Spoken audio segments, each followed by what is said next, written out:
Last time we spoke about the Third Arakan campaign. In December, General Bruce's forces advanced through Leyte, securing Ormoc and preparing for a decisive push towards Valencia. The 305th and 306th Regiments steadily overcame enemy positions, while the 307th secured the airstrip. As Japanese forces began to retreat, the 12th Cavalry captured Kananga, opening Highway No. 2. Meanwhile in Burma, General Slim devised Operation Extended Capital, aiming to outmaneuver the Japanese and cut off their supply lines, setting the stage for a crucial battle.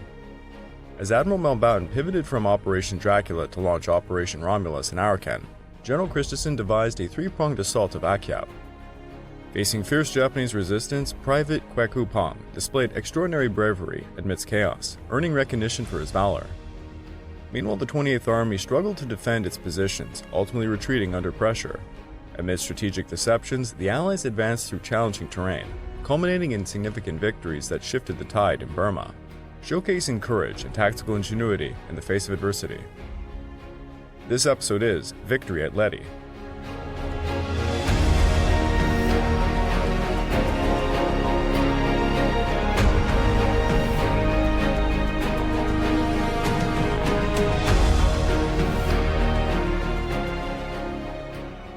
Welcome back to the Pacific War podcast week by week, and I'm your dutiful host, Greg Watson. But before we begin, I just want to remind you all that this podcast is only made possible through the efforts of Kings and Generals over at YouTube. Perhaps you want to learn a bit more about World War II? Kings and Generals has an assortment of episodes on World War II, and so much more, so go give them a look over at YouTube. So please subscribe to Kings and Generals over at YouTube, and continue to produce this content by checking out www.patreon.com/kingsandgenerals. And hey, don't forget about our sister podcast over at The Age of Conquest, the Fall and Rise of China podcast, written and narrated by me. And if after all that, if you're still hungry for some more history, why don't you check out my personal channel, the Pacific War channel, found over at YouTube, and my newly titled podcast, Echoes of War, found on all major podcast platforms. Over on YouTube, I just released the second part in my series covering how to play the board game Axis and Allies, this episode covering how to play Japan. As for Echoes of War, we are releasing a new episode titled Echoes of War. This episode is just going to be me and my co-host explaining all the histories we are going to be covering and what this new podcast is going to be all about, basically. Now, if you'd like to support me further, please check out my YouTube membership or my Patreon account at www.patreon.com/thepacificwarchannel. Joining either gets you access to the exclusive podcast, about 26 plus episodes and ongoing. You also get early access to all the content I make and voting rights for the subjects I will tackle next. And it's Christmas time, so if you go over to my Patreon account, you can gift a Patreon membership to any of your friends who might be interested in history. And for those of you who email me, you can find my email over my YouTube channel. Any critique, criticisms, and what you want to hear more about in the series and other projects I'm part of, I might be gifting some free Patreon memberships soon. As we last left off, General Krueger's forces had effectively secured Ormoc Valley, prompting many Japanese units to begin a challenging retreat towards Pal Pon. From that point, the best General Suzuki's troops could manage was to hold their positions for as long as possible. The Japanese had pockmarked Matagab and the area surrounding it with foxholes and emplacements, and they had dug in spider holes under the houses. South of Matagab, where the road climbed into the hills, the enemy had utilized natural caves, gullies, and ridges on both sides of the road, and dug many deep defensive positions. Some of these were 8 feet deep, 2 feet in diameter at the top, and they widened to 6 feet at the bottom. The Japanese had emplaced machine guns in culverts and had constructed several well-camouflaged coconut log pillboxes on the forward slopes of the ridges. An excellent, almost invisible installation which served as an observation post was dug in on the forward slope of a ridge, about 3 miles north of San Miguel. It had a concealed entrance on the reverse slope, and from this point 8 miles of the road to the north and east could be observed. Meanwhile, eager to deliver a decisive blow, Krueger organized his forces for a 4-division assault along a wide front towards the west coast.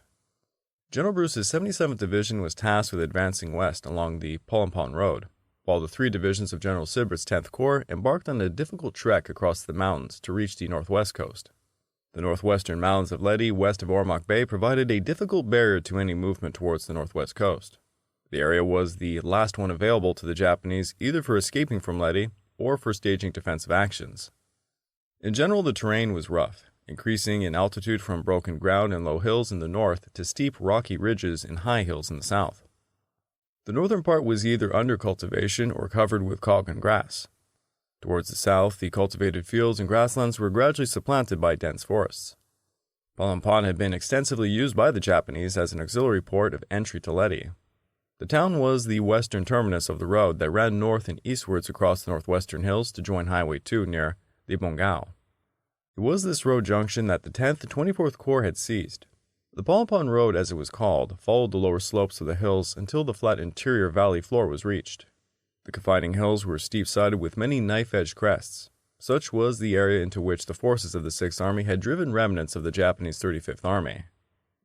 To facilitate the capture of Pal Pon, Bruce planned to land the 1st Battalion 305th Regiment near the port, while the other 2 battalions advanced westwards on the Pal Pon Road.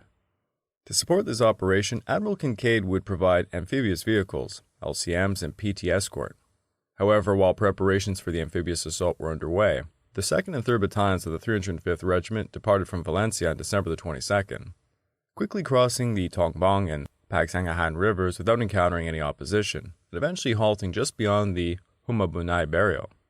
The 302nd Engineer Battalion, which followed behind the assault battalions, fought the Battle of the Bridges, as it was called. The engineers worked around the clock, frequently without any infantry protection, to restore the bridges as soon as possible. The bridges were to be sufficiently strengthened initially to support 2.5-ton truck traffic for infantry supply. Then they were to be reinforced to carry 20 tons in order to bring the M8s forward, and eventually the 36-ton capacity to carry the M10s. General Bruce had hoped that sufficient Bailey bridges could be made available for important crossings to carry traffic, while engineers built wooden bridges under the Bailey bridges. Only a limited number of Bailey bridges were furnished, however, and the engineers' progress to the west was slowed down. At the same time, patrols from the 128th Regiment successfully eliminated the last enemy strongholds in the Le Mans area, while the 127th Regiment advanced to Lannoy, where the 1st Cavalry Division was gearing up for its westward push. Finally, the 24th Division, now under Major General Roscoe Woodruff, dispatched the 34th Regiment to launch an attack towards Tuktuk. On December the 23rd, as aircraft bombed Pal Pon, the 2nd and 3rd Battalions of the 305th Regiment resumed their advance. The Americans steadily progressed along the road, successfully forcing the Takahashi Detachment to retreat to the mountains northwest of Matagab, where they would have to fend off a series of strong night counterattacks. That same morning, the assault units of the 1st Cavalry Division moved out from the highway, facing no resistance as they advanced west through the mountains. This initial day of marching established the pattern for the following days, with the cavalry regiments continuing to push forward through challenging terrain, encountering only sporadic resistance. Additionally, from December the 23rd to the 26th, the 34th Regiment conducted extensive patrols along the west coast of the Leyte Peninsula. Meanwhile, the advance echelon of the 1st Division successfully linked up with the 68th Brigade, reaching the Bagakay sector the next day. However, the main body of the division had to carve its way through the dense jungle on its way to Bagakay. The 102nd Division was also advancing towards the area south of Matagab, but after failing to make contact with the 35th Army, or the Takahashi Detachment, its units began to retreat to Vilaba the following days. On December the 24th, while the 1st Battalion was boarding at Ormoc, the remainder of the 305th Regiment launched another offensive. At 10 a.m. on the 24th, the assault troops jumped off. The Japanese resistance was light and intermittent, but American progress was slow because of the rough, irregular hills in which the enemy had established positions, such as foxholes, spider holes, and caves. Since it was not possible to bypass these positions, the regiment had to clear each one before the advance could continue. The force received some artillery fire, but a motor platoon from Company A, 88th Chemical Weapons Battalion, silenced the enemy guns. At 3 p.m., the battalion set up their night perimeter 500 yards short of the road bend. During the night, a Japanese force of just 20 men tried to penetrate the defenses of the 3rd Battalion, but they were killed. Both the 127th and 128th Infantry Regiments sent out patrols on December the 23rd to reconnoiter the terrain. At 8 a.m. on December the 24th, the 2 regiments started for the west coast. Throughout the march to the sea, they encountered only small parties of the enemy, who put up no effective resistance, but heavy rains, dense, almost impassable forests, and steep, craggy hills slowed the advance. The commanding officer of the 127th Infantry said of the hills encountered on December the 24th, "The morning was spent in climbing to the top of the mountain ridge. The climbing was difficult, but, as we later found out, the descent was much worse. The trail led almost perpendicular down the side. After reaching the bottom, another ridge was encountered, this almost straight up. Everyone had to use handholds to pull themselves up. All in all, there was 7 ridges from the bottom of the first descent to the first possible bivouac area." The hills were less rugged from then on. Throughout the march, both regiments also received supplies by airdrop. which was not completely satisfactory since none of the drops were made at the requested time, and frequently there was a wide scattering of the supplies. On December the 25th, the 1st Battalion of the former unexpectedly came across the remnants of the 1st and 57th Regiments. The Japanese forces suffered significant casualties and were compelled to disperse, but they eventually managed to reach Bakakai later that night. Meanwhile, the 305th Regiment made slow progress along the Pal Pon road against well-entrenched enemies. However, the crucial development was actually the 1st Battalion successfully landing at Buya without facing any opposition. A light fast armored column moved north to clear the road and to forestall any Japanese counterattack from that direction, as the rest of the task force went rapidly south through the barrio to look at Pal Pon, which fell at 12:06. This closed the last main port of entrance on the island to the Japanese. Within 4 hours after hitting the beaches, the battalion had secured the barrios of Buya and Luk, as well as Pal Pon, and they had strong patrols operating to the northeast and south. The troops met no opposition at any point. It was doubtless with great satisfaction that General Bruce sent the following message to the commanding general of the 14th Corps. The 77th Infantry Division's Christmas contribution to the Leyte campaign is the capture of Pal Pon, the last main port of the enemy. We are all grateful to the Almighty on this birthday of the sun and of the season of the Feast of Lights. The 1st Battalion occupied a defensive position in the vicinity of Luk on December the 25th and rested on the 26th, which was Christmas Day back home. It spent the next 5 days sending out patrols and awaiting the arrival through the mountains of the rest of the 305th Infantry. Once again, Suzuki's plans were thoroughly disrupted. Pal Pon was to have been used as the rear center of the line of communications, and the Army headquarters was to have been established at Kapesao. But the seizure of Pal Pon on the 25th by the 77th Division forced Suzuki to change the location of his Army headquarters. He then selected as a base of operations an area in the vicinity of Ginabuyan that overlooked Salad Bay and was about 3 kilometers north of Vilaba. The new area was a plateau with an elevation of about 1,200 feet, heavily forested, and having rocky eastern and western slopes that made it, quote, a natural fortress. From it, one could command a view of Ormoc Valley to the east, and the Camote Sea and Cebu to the west. There were a few Filipino huts and cultivated fields and coconut groves, interspersed with salt beds, laying along the beach. The area was, quote, admirably suited for an extended period of defensive action. General Suzuki ordered the units of the 35th Army that were retreating westward to repair to the vicinity of the new base of operations. He sent orders for his retreating units to gather there instead of Pal Pon. Although Suzuki anticipated being able to support about 15,000 men in this self-sufficient area, an assessment of the available resources revealed that they would only last for about 2 weeks. Consequently, the Japanese began preparations for Operation Chigo, which involved the amphibious movement of several units, including the 35th Army headquarters and the majority of the 1st Division, to other islands in the Visayas. At the same time, on December the 26th, the 34th Regiment received orders to capture San Isidro. The next day, its 1st Battalion left Caldabian and moved to some high ground overlooking the port, while Companies F and G conducted amphibious landings at Gigantagan Island and Taglawagan before securing Daha. The reinforced Company G then re-embarked on landing craft and proceeded towards the San Isidro Bay area, where they encountered heavier resistance than anticipated and were ultimately forced to retreat. At the same time that the 2nd Battalion 305th Regiment was being withdrawn for an overwater movement to Pal Pon, the 3rd Battalion continued its advance along the road, successfully covering 1,000 yards by December the 28th.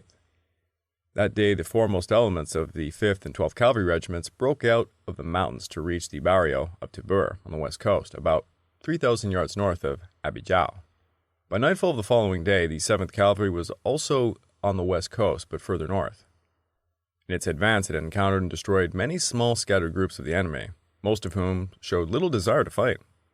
The regiment arrived at Vilaba, 2.5 miles north of Tibur, at dusk, and in securing the town killed about 35 Japanese. Additionally, the 34th Regiment launched a coordinated assault on San Isidro, successfully overcoming all enemy resistance and capturing the port. In the following days, the troops moved south along the coast, eliminating small, poorly equipped Japanese units. Looking south on December the 29th, the 128th Regiment reached some high ground overlooking Tabango and Campopo Bays, while the 127th Regiment secured some high ground overlooking Antipole Point, completing the advance of the 32nd Division. Further south, the 3rd Battalion 305th Regiment continued its push along the Pal Pon Road despite strong resistance, while Company B secured the barrio of San Miguel. At 9:30 on December the 30th, the 305th Infantry struck along the Pal Pon Road. and the 3rd Battalion drove west, and the Provincial Mountain Force attacked east. The Mountain Force encountered only scattered resistance until 9:30, when the Japanese well-entrenched positions in the precipitous sides of the road at that point, about 4 miles east of Pal Pon, directed strong machine gun fire along the road. The Mountain Force dug in for the night on the high ground overlooking the point, at which its advance had been halted. The 3rd Battalion succeeded in overcoming the opposition which had halted it in the previous day. They pushed forward to a point about 1,000 yards southwest of Tibolo. The Japanese had emplaced artillery on curves in the road and could fire directly on the advancing American troops. Although the 305th Infantry lost 1 tank to enemy artillery fire, it was able to destroy 3 75mm guns and capture 2 others intact. Meanwhile, Company C conducted a reconnaissance in force and executed an amphibious landing at Abidjao, advancing 1,300 yards north to establish contact with elements of the 1st Cavalry Division near Vilaba. By this time, most of the Japanese forces had successfully regrouped in the Vilaba Mount Kangupot area. Consequently, on December the 31st, Suzuki launched 4 strong counterattacks against the forces at Vilaba. However, enemy artillery disrupted most of these assaults before elements of the 77th Division arrived to relieve the cavalrymen. With the westward advance to the coast complete, General Eichelberger's 8th Army officially took command of all units on Leyte Island, following MacArthur's announcement that organized resistance had ceased. As a result, on January the 1st, the 77th Division was instructed to relieve the 32nd and 24th Divisions, while the divisions of the 10th Corps moved to staging areas in preparation for upcoming operations. The 8th Army also assumed control of operations on Samar Island, which had similarly been secured against enemy forces. Units from the 1st Cavalry Division had pushed through heavy resistance to reach the strategic Taft-Wright Highway that runs through the center of Samar. On December the 8th, the cavalry successfully captured Wright, the western end of the highway, and then they moved east to connect with friendly guerrilla forces advancing from Taft on the opposite coast, thereby securing control over the highway. Meanwhile, following the successful invasion of Mindoro, American forces continued their efforts on Hill Drum and Elmore Field, while General Dunkel's troops conducted extensive patrols to locate enemy stragglers while awaiting the arrival of the 21st Regiment. The only opposition faced came from the persistent assaults of the 4th Air Army and the 1st Combined Base Force. On December the 21st and 22nd, the 1st resupply echelon was attacked by enemy aircraft. About 20 kamikaze attacked the convoy, so damaging 2 LSTs that they later had to be abandoned, and inflicting lesser damage on 2 destroyers and Liberty ship. The 3rd Battalion 21st Infantry, en route to Mindoro, in this convoy lost 6 men killed and 32 wounded. U.S. naval losses were about 70 men killed or wounded. The Japanese lost 7 planes in kamikaze attacks and 3 others to shipboard anti-aircraft fire.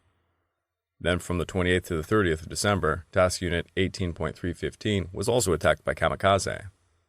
Meanwhile, Admiral Okewachi was getting Admiral Shima's 2nd Striking Force ready for a hit-and-run surface attack on the enemy invasion ships near San Jose, known as Operation Reigo. However, a proposed counter-landing of Mindoro, which was supported by Marshal Toyachi, Admiral Fukudome, and General Tominaga, faced strong opposition from General Yamashita and his 14th Area Army.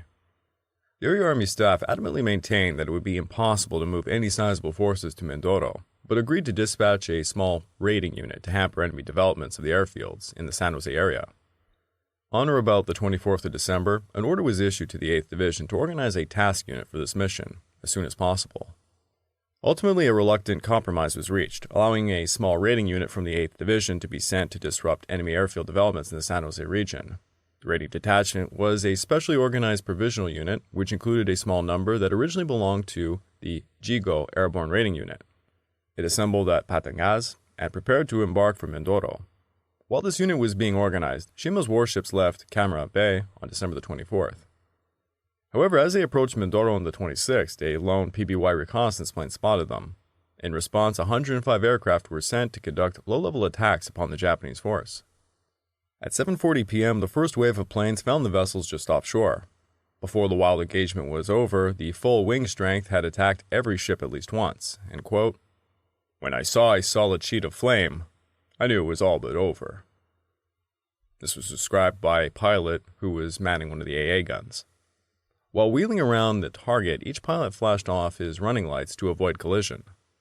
Some planes landing in the Mindoro blackout for rearming made as many as 3 strikes against the enemy vessels.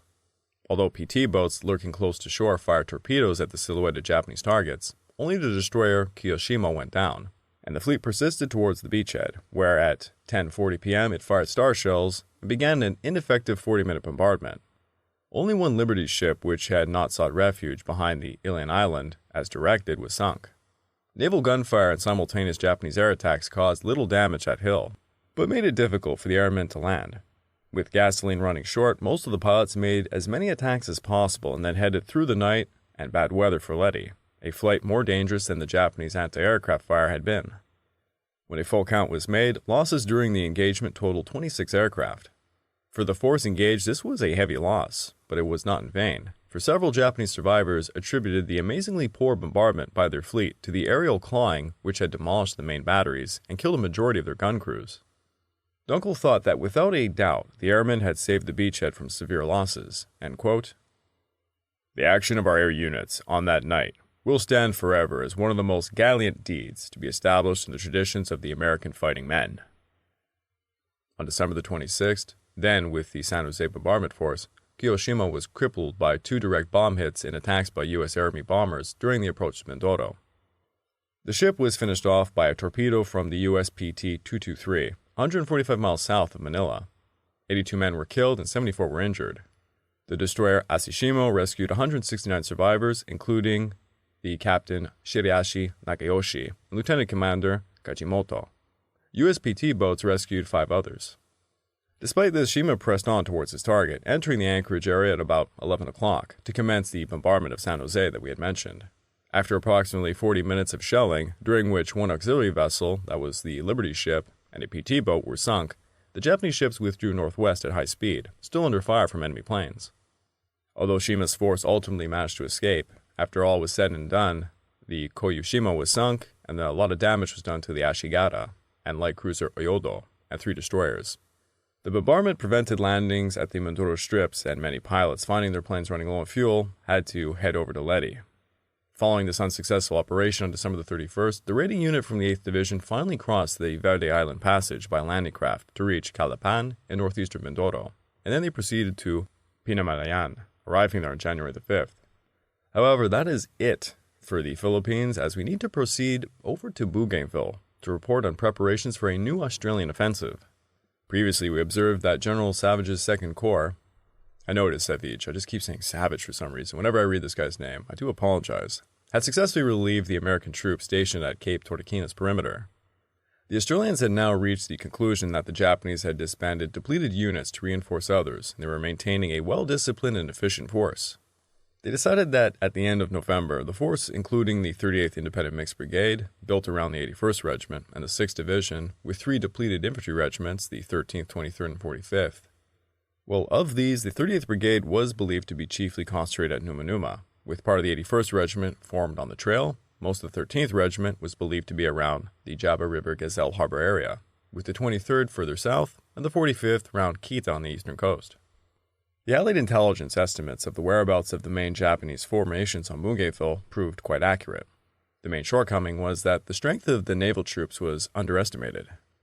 At the time of the arrival of the Australians, there were about 11,000 naval men, including 3,500 civilian workers on the island. The 87th Garrison Force, about 4,000 strong, was in the Buka area, and in the south were 2 strong forces of Marines. The 6th Sasebo Special Naval Landing Force, about 2,000 men, and the 7th Kure Special Naval Landing Force, about 1,500 men. Indeed, the naval forces were about as strong in fighting men as the 6th Division. The successful attack on Little George by the 9th Battalion on the 29th of November, 6 weeks before it was expected, surprised the enemy commanders and convinced them that the Australians were determined to open offensive. Reinforcements numbering 450 were hurried into the central area. There were about 2,000 troops deployed in the forward Numanuma area, and Colonel Kaneko Atsushi of the 81st Regiment took command. A further 1,000 troops were sent from Kita and north to Numanuma. Hayakotake was convinced that the attack on Numanuma's trail would be accompanied by a landing on its eastern end, with the objective of severing his force. The quantity of artillery used in the attack on Little George and later on Arty Hill convinced the Japanese that a determined thrust was about to be made. Arty Hill was defended by men of the 5th and 11th Companies of the 81st Regiment. Meanwhile, the 13th Regiment was attacked on the Java River. Lieutenant General Kanda of the 6th Division did not propose to contest the south bank of the river, considering that the crossing was merely a feint and that the principal offensive would be made by sea. The main body of the defending force, about 1,500 men, was retained in the Mosigeti area. By January, Canada estimated that one Australian division, its name yet unknown, was south of Java, with about 25 guns. From the 23rd to the 26th of November, the 9th Battalion, with the 12th Field Battery and other detachments under command, took over the sector. The 9th Battalion's first task was to patrol the Sissivi area, with the view of attacking it later, and to secure some ground from which such an attack could be launched. It had been believed that the main supply route from Numa passed through Sissivi, but captured documents and interrogation of prisoners revealed that Sissivi was merely an outpost and that Payatarapaya was the terminus of the enemy's line of communication. Consequently, the battalion's efforts were concentrated in that direction. At 1:50 p.m. on the 24th, one rifle shot was fired from Little George into the battalion's area, the first shot in the Australian operations on Bougainville. On the 25th, a small patrol moved stealthily to the rear of Little George and was fired on, with 2 men becoming wounded. On the morning of the 29th, the battery in the Doabai Valley fired high explosive and smoke shells onto Artery Hill. Mortars fired smoke bombs onto Little George, and into the smoke a single platoon attacked. At the run, the men reached the top of Little George before the Japanese emerged from shelter. They opened fire with machine guns and they threw grenades. The attackers did not falter, but worked their way forward in pairs, one man firing on a post while the other moved close to throwing grenades. Lieutenant Deacon, the commander, amongst 3 others were wounded and they carried on. In about half an hour, the position was gained. 2 Australians had been killed and 6 wounded, of whom 3 remained on duty. 20 Japanese lay dead over the hill, including a lieutenant and a sergeant. The expected enemy counterattack was made in the evening by about 40 Japanese. It was a frontal thrust and gained no ground. Until dawn, the enemy tried in vain to infiltrate. While these operations were in progress, over on the Numa Trail, the 288th Commando, next on the right, had taken over responsibility for a tangled mountain area rising at an altitude of 4,000 feet south and southeast of Mount Bagana. This was known as the Hanemo sector. When the Commando Squadron took over from a company of the 164th American Regiment, there had been no contact with the enemy for several weeks, and it was believed that only a handful of Japanese were actually in the neighborhood. For 5 weeks from the 24th of November, when the relief was completed, a commando troop patrolled but met Japanese only twice, killing 2 and capturing another. By December the 27th, when the 61st Battalion relieved the troop, it was considered that the area was clear, and that the flank of the force advancing down the coast would be safe. Additionally, Brigadier Raymond Monaghan's 29th Brigade was deployed to the southwestern edge of the perimeter, and a company from New Guinea was assigned to scout the Jaba River area. On December the 3rd, Matthew sent a platoon to Sissivi, but the defenders were able to pin down the Australians with intense fire. After successfully repelling a strong enemy counterattack, the 9th Battalion advanced on Bawabu Ridge towards Pearl Ridge, with Matthew's C Company ordered to capture Arty Hill on December the 18th. Matthews planned an attack on Arty Hill by a full company. At 7 a.m. on the 18th of December, Major Blanche's C Company formed up on a sheltered side of George and Little George, on top of which the men of the supporting company were walking about nonchalantly to mislead the enemy into thinking it would be another uneventful day. 12 New Zealand Corsairs attacked the Japanese positions. The battery of the 4th Field Regiment opened fire from its positions at the Laruma River Valley. Medium machine guns fired from Mount Deacon and Baobab Ridge from each flank on of the river slope of Arty Hill at ranges of about 1,000 yards. After 13 minutes of bombardment, the attackers advanced through the smoke along the Razorback Ridge, which was the only means of approach to the bare hill. Months of intermittent shelling had destroyed the bush and so loosened the soil on the steep slopes that the men had difficulty scrambling up them. By 8:10, the leading troops were near the crest of Bayan Knoll. They were meeting sharp small arms fire from Japanese and covered weapon pits. Grenades were hurled down upon them. They pressed on. Sergeant Allen, commanding the right platoon, led the way up to the top of Bayan Knoll, shot a Japanese machine gunner, and himself fell dead. His men carried on up the slopes of Arty Hill. As at Little George, the attackers worked in pairs, one man covering an enemy post with fire, while the other attacked from a flank with grenades. After more than an hour of close fighting, the position was won and the defenders were digging in, and setting up wire in preparation for a probable counterattack. There was none. A prisoner said that there was not enough men left to attack. 5 Australians were killed and 12 were wounded, of whom 4 would remain on duty. 25 Japanese dead were counted, 2 Japanese were taken prisoner, and from about 10 to 20 recently buried bodies were found. 2 days later, Lieutenant Colonel John McKenna's 25th Battalion began to relieve the exhausted 9th Battalion, and was immediately tasked with taking Pearl Ridge, although its initial probing attacks were met with fierce resistance from determined defenders. Meanwhile, Monaghan had deployed Lieutenant Colonel Herbert MacDonald's 15th Battalion to the Jaba River area, where they effectively cleared out the enemy outposts. By the 4th week of December, the unofficial ceasefire in Bougainville had collapsed. Intense fighting erupted in 2 of the 3 main sectors, resulting in the deaths of over 100 Japanese soldiers, with their forward positions in each area being captured.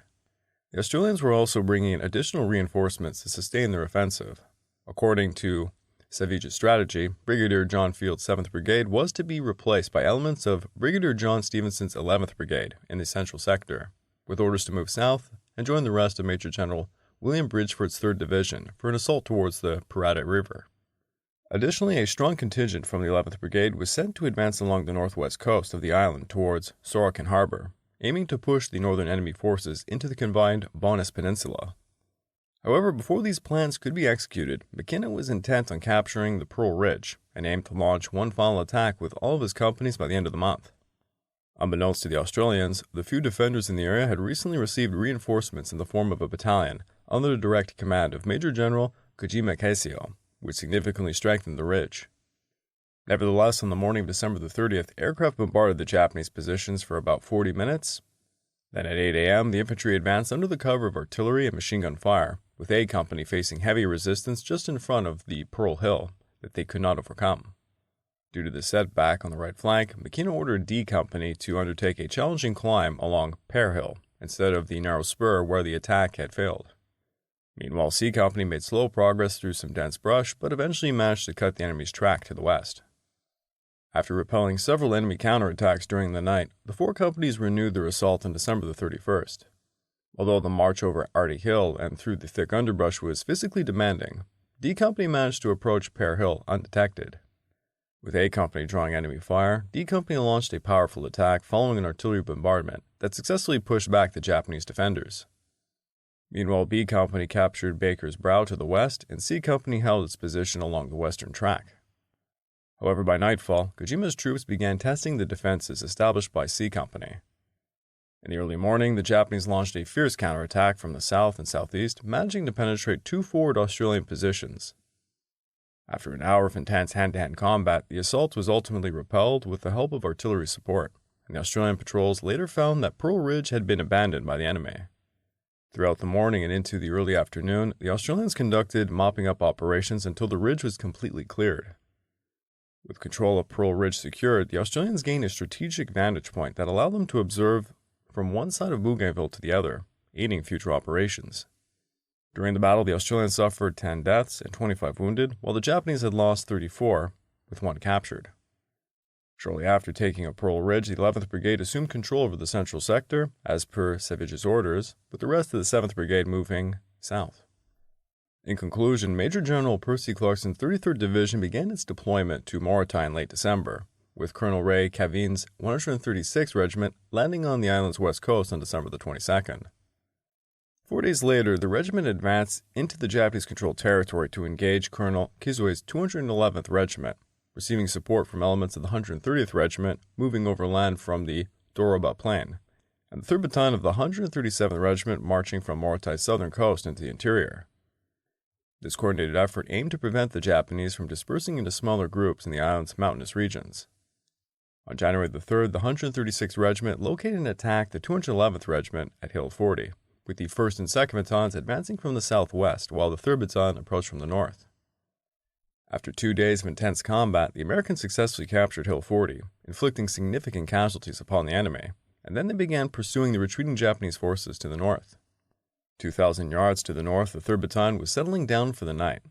Its march from Raja had just started badly. From the beginning, the battalion had been harried by the enemy. On the nights of December the 26th, 27th, and 28th, its perimeter had been attacked viciously by an estimated enemy battalion. This was believed to be the 3rd Battalion of the 211th Infantry. It had been detached from the 211th for a special mission to Raja to await and guide reinforcements from Halmahera. The 5 reinforcing barges were ambushed after sipping through a Navy PT screen and were destroyed along with 50 tons of food and supplies. The battalion had experienced the hardest march of its history.